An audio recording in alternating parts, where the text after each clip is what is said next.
Hey Live Love family, happy Friday. Emily here with your update. All right, a little bit boring for intakes, adoptions, and foster to adopt. I've got nothing to report, but we'll talk a little bit more about that after. I want to wish you all a very happy Halloween. It's the start of the Halloween weekend. Friendly reminder, dogs can often be scared and become reactive to humans wearing costumes. So please be careful. This is a flight risk time if you have your door open and you're handing out candy. It's also a time where dogs could bite someone if they feel unsafe around the costume. So please be mindful of that. Watch your dog's body language and make sure that they're not becoming overstimulated and trigger stacked this Halloween. Make sure that they're in a secure place so that they can't run out of your house when you're doling out those treats, and keep those treats away from your dog. Candy is not good for your dog or your other pets. Okay, so in medical news, Foster Freckles had a vet check up to just reassess her arthritis. She's 15 years old. She's a Jack Russell. She's still quite spry, but her arthritis is worsening. So we layered in another medication for her, and so far that's doing the trick. Forever Foster Faith was exhibiting some really concerning breathing issues. Faith does have a mass in her chest, which we identified, I want to say a year or so ago, which is why she's a forever foster. So we're a little bit concerned that that could be metastasizing further, or it could be a laryngeal paralysis setting in. We're going to need to run more tests along the way, but a lot of those would require sedation, and we're not sure that that would be best for her. So for right now, we're treating her with a cough suppressant, and that is helping. She and her foster mom, Tessa, are getting a lot more sleep. So that is a good thing. That's what we wanted for her there.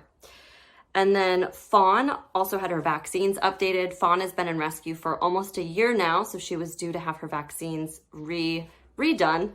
And she is still looking for her forever home.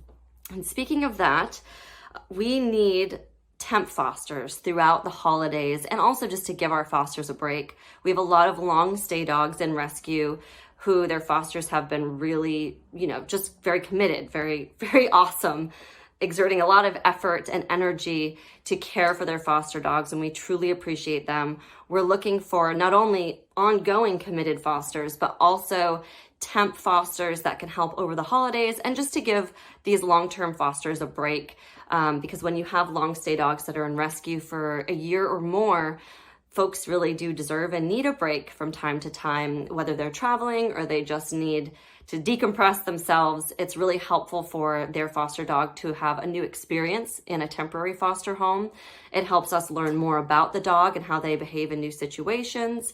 It helps us get more pictures and footage that we use to promote the adoptable dog. So we are looking for temporary fosters that can help through the holidays, and just in general, if you'd like to foster a dog for a weekend or a week or two, please give us a shout. Keep in mind that all of our dogs at this time are large breed dogs that are currently in rescue, large breed dogs. Many of them have a training plan in place that we would need you to uphold, and we would be there to support you every step of the way. If you've never fostered with Live Love, or you've never heard about fostering with Live Love, you have a ton of support. So you have me on speed dial, you have a foster auntie who assists you. You have Lisa Darcy over at Live Love Dog Training. A lot of times our dogs have worked with other trainers as well that can assist you in, giving you input and advice about how to best work with them.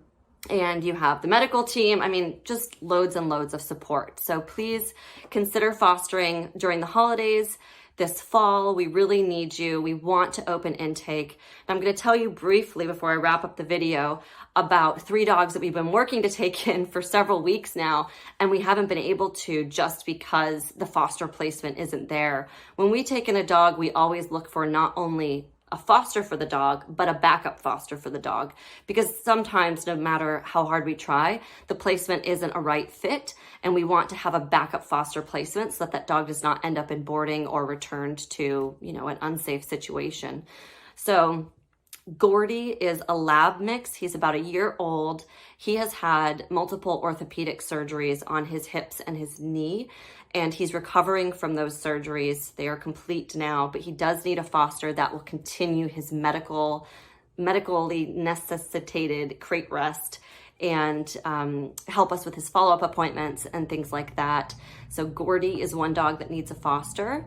Also, Rusty is an alumni dog from 2018, maybe 2019, excuse me. And he's coming back into rescue. Rusty has become really overly bonded with the child in his home and therefore become reactive to the adults in trying to guard the child. So we're looking for a foster home with no children for right now while we reassess Rusty's needs. He's about 6 or 7 years old, 30 pounds. He's a scruffy terrier. And our assessment of him behaviorally went really well, but his placement in that home is not working. So we're looking for a foster to take him back in. Also, we have Ariel. She was adopted by a family. She was adopted from a shelter by a family who also adopted a dog from us.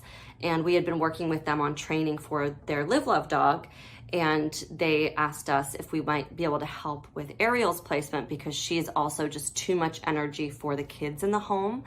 Nothing aggressive, just too much energy, and the family doesn't have as active of a lifestyle as she needs. So Ariel's an Australian Shepherd mix. We have a foster who is committed to helping her, but we need a temp foster over Thanksgiving in order to take her in. So those are 3 that we're working on taking in. Just to give you an example, I know that we're really, technically closed for intake right now while we try to get our long stay dogs adopted. But believe me when I say we're getting inundated with requests to take dogs in. We really would like to open intake again, but we have to rescue responsibly. We have to make sure that we have fosters and backup fosters and funds and everything that these dogs need before we take them in. So you play a part in that. You are a rescuer too, and we really do need your help in order to kind of get this rescue train rolling again and be able to help more dogs this winter, get them home for the holidays and out of the shelters. Okay, so Giving Tuesday, excuse me. Giving Tuesday is a month away. I just want to put that out there because Giving Tuesday is our largest fundraiser of the year. It's on November 30th, which is a Tuesday. It's a month away. Your participation on our team would mean so much to me and to all of our rescue dogs. If you'd like to know more and speak to me about how you can get involved in our Giving Tuesday fundraiser, leave a comment here or email us woof@liveloveanimalrescue.org. Okay, everyone, happy Halloween. Be safe, be well. Much love to each of you, and we'll see you next week.